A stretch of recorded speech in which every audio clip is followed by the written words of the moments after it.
আমি শ্রমজীবী হাসপাতালের আন্দোলনে বেলুড়ে ছিলাম, আমরা নিজেরা ওখানে 25,000 টাকায় বাইপাস চালু করেছি সিপিএম আমলে। সেই সময় আমাকে সুভাষবাবু গাড়ি দিয়েছিলেন যাতে আমরা সারা রাজ্য ঘুরে প্রচার করতে পারি। আমি বলেছিলাম, উনি বলেছিলেন আমি সমর্থন করি না, আমি বলেছি হ্যাঁ আপনার সমর্থন চাই না, আপনি পরিবহন মঞ্চে একটা বাস দিন। তো আমার বক্তব্য যে তখন আমরা জানতাম 94 সাল থেকে বা তারও আগে থেকে ল্যাপ্রোস্কোপিক সার্জারির যে মেশিন, তাতে সরকারি হাসপাতালে শুধু লাইগেশন হতো, তাতে অ্যাপেন্ডিসাইটিস, গলব্লাডারে স্টোন, কিডনিতে স্টোন বা প্রোস্টেট গ্ল্যান্ড করা যায়, অত্যন্ত কম খরচে হয় এবং মাইক্রো সার্জারি হলে ব্লাড লস হয় না, ওয়ার্কারের বা গরিব মানুষের যারা খেটে খায় তাদের কাজের সময় নষ্ট কম হয়, কিন্তু করা হতো না। আমরা বেলুড় শ্রমজীবী হাসপাতালে অনেক কষ্ট করে 20 লাখ টাকা দিয়ে ওই মেশিন কিনে করে দেখিয়েছিলাম যে, আর আজও তাই রেট আছে, 2800 টাকা থেকে 4,500 টাকা রেটে আমরা আজও করি, এবং সরকারি হাসপাতালে এখন করতে টাকা লাগে না। এটা আগে লাগতো, আগে সরকারি হাসপাতালে চিকিৎসা করতে টাকা লাগতো, অ্যাপেন্ডিসাইটিস এবং অপারেশন করতে টাকা লাগতো সরকারি হাসপাতালে। আরে বাবা মাইক্রো সার্জারি হতো না, কি আরে হতো না, তো টেকনোলজি হচ্ছিল না, হতো না, টেকনোলজি 2094 সালে যা হতো 2024 সালে তাই হবে। টেকনোলজিটা ছিল, ওই মেশিনে লাইগেশন ছাড়া 94 সালে এরকম লাইভ টেলিকাস্ট হতো না বিতর্কের। লাইগেশন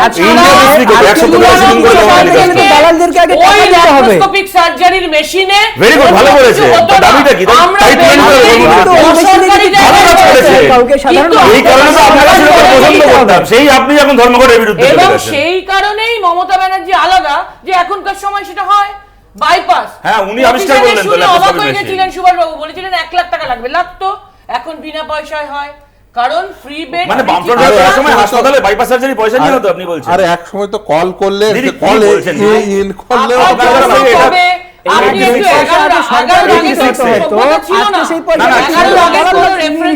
আসে না। 11 আগে ছিল না, কি বলেন?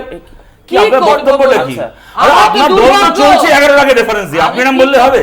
আপনার দলটা তো টিকে আছে 11 সালের আগে রেফারেন্স দিয়ে। 94 তে মেশিন বসিয়ে ভালো কাজ করেছেন, থ্যাংক ইউ ভেরি মাচ। তাই এখন ডাক্তারকে তুলে নিতে হবে অবস্থানটা। সরকার শুধু লাইগেশন মুখ্যমন্ত্রী 2020 ঠকেছিলেন কেন? ল্যাপ্রোস্কোপিক সার্জারি খুব ভালো কাজ করেছেন আপনি।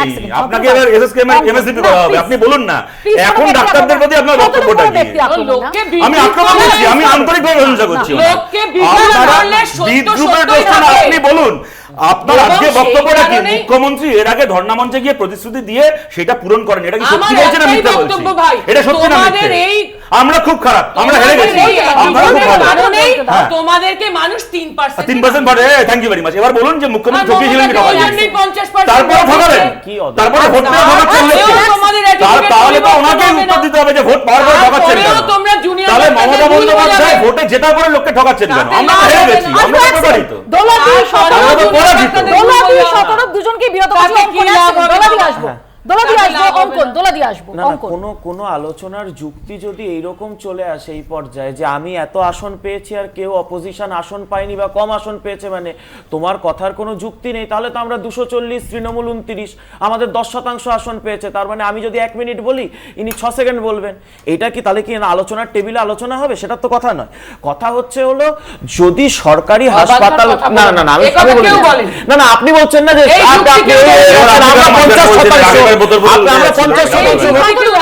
আপনি 50% ভোট পাওয়ার আপনি গর্ব দেখাচ্ছেন, 50% ভোট পেয়েছেন মানে আপনার অন্যায়টা ন্যায় হয়ে যাবে না, বা আমাদের অন্যায়টাও ন্যায় হয়ে যাবে না। তো এবার কথাটা হচ্ছে হলো যে এই যে দেখুন সরকারি হাসপাতালগুলোতে আজকে নিরাপত্তা রক্ষী সরকারি নিরাপত্তা রক্ষী নেই 3500 মতো। 3500 নিরাপত্তা রক্ষী এই ঘটনার পর যদি নিয়োগ করার একটা নোটিফিকেশন মুখ্যমন্ত্রী জারি করেন, তাহলেই তো কনফিডেন্স বিল্ডিংটা আমরা দেখতে পাই যে তারা বুঝতে পারে যে না হচ্ছে। আমি একটা কথা বললাম, যদি 150টা সিসিটিভি স্বাস্থ্য ভবনের চারদিকে ঘিরে ফেলা যায় একটা আন্দোলনকে দেখে, তাহলে সরকারি হাসপাতালগুলোতে সিসিটিভি ঘিরতে 1 মাসেও 400টা সিসিটিভি কেন ঘেরা যাচ্ছে না? তাহলে এই যে যেটা আলিপুরের হাসপাতালে হলো, একজন মহিলা তার সন্তানকে দেখাতে গেল, সে শ্লীলতাহানির শিকার হয়ে গেল, তার জামা কাপড় টেনে ছেঁড়ার এটা হলো। এটা যদি কালকে আবার আরেকজন অভয়ার সাথে আবার একজন তিলোত্তমা আমার সাথে হয়, এটার জন্য কনফিডেন্স বিল্ডিং মেজার হিসেবে রাজ্য সরকার কি পদক্ষেপ নিচ্ছে এইটা যদি জানতে পারে তাহলে তো আমার মনে হয় তারাও মানে কর্মবিরতিটা তুলে নেবেন। আর কর্মবিরতির দাবি তো 12 তারিখ থেকে রয়েছে।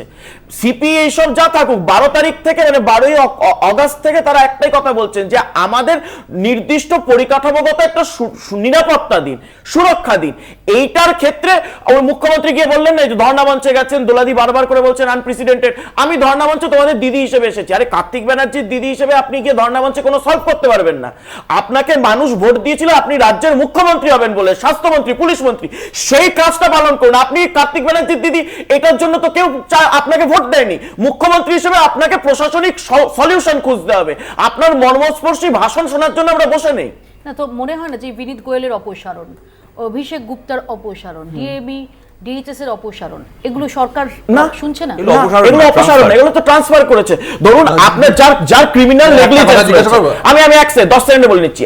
বিনীত গোয়েলের ক্রিমিনাল নেগলিজেন্স আমরা প্রমাণ পেয়েছি। উনি বলেছেন আমার ইন্টেলিজেন্স ফেলিয়ার করেছে, 7000 মব ধর করে ঢুকে গেছে, আমার পুলিশ 8 ঘন্টা ধরে বসেছিল। তাকে নিজেদের বুদ্ধিতে থাকলে এই অবস্থা হতো না।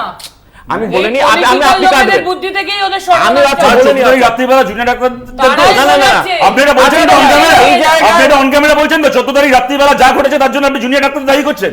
না না সেই জায়গায় 14 তারিখ রাত্রিবেলা আজকে করে ঘটনার জন্য আপনি জুনিয়র ডাক্তার দায়ী করছেন। আপনি বলছেন তৃণমূলের পক্ষ থেকে গায়ের জোরে বললেই কি আমার আপনি কি তৃণমূলের পক্ষ থেকে? আপনি তাই তো বলেন ওর কথা উত্তর। ও আরজি করে 14 যখন রাত্রিবেলা কথা বলছে যে তাহলে আপনি জুনিয়র ডাক্তার দোষ দিচ্ছেন কেন? তারিখে যে ঘটনা জুনিয়র ডাক্তারদের দোষ ঘটেছে দিচ্ছেন কেন? সেটা অত্যন্ত অন্যায়। বেশ, তাহলে এক্ষেত্রে জুনিয়র ডাক্তার দোষ আসছে সেটার বিচার রাত্রিবেলা আর না 14 তারিখে যা হয়েছে তাতে তোমাদের পতাকাও দেখা গেছিল। কে বলেছে আপনি? কিন্তু এটা আমি আইডেন্টিফাই করিনি। খুব ভালো কথা। কে বলেছে আমাদের? আমার একটা বন্ধু ছবি যান কোর্টে জমা দিয়ে না, না। কোর্টে জমা দিয়ে আমাদের পার্টিকে নিষিদ্ধ করে দিন। আপনার বন্ধু ছিল, আপনার বন্ধু আপনার ছিল। বন্ধু ছিল, নাম বলুন আপনার বন্ধু। আপনার বন্ধু ছিল, আপনার বন্ধু আপনার বন্ধু ছিল। আপনার বন্ধু ছিল। আপনার বন্ধুর নাম বলুন। আপনার বন্ধু কেন থাকবে? আপনার বন্ধু আরজি করবে না। নাম বলুন, নাম বলুন। আপনার বন্ধু করেছে। তদন্তে সহযোগিতা করুন, বন্ধুর নাম বলুন। না তুমি তো আপনার বন্ধুকে, তুমি তো এজেন্সি, আপনার বন্ধুকে আরজি করে ওনার বন্ধু জড়িত, উনি এখানে বলেছেন। আপনি নাম বলুন, আপনার কোন বন্ধু ছিল ওখানে উপস্থিত? নাম বলুন, শোনো সিপি নাম বলুন। বিজেপিকে আমি দূর করে আপনার নাম বলুন। আপনার কোন বন্ধু ভাঙচুরের সময় উপস্থিত ছিল? আপনি নাম বলুন। আপনার কোন বন্ধু আরজি করে নাম উপস্থিত ছিল? ভাঙচুরের সময় নাম বলুন। শোনো আমার না বলতে দিতে হবে। ওইখানে আমি বিনীত গোয়েলটার কথা বলছি। না না না না না হয়নি, আমার সময় ঢুকে পড়েছিল উনি।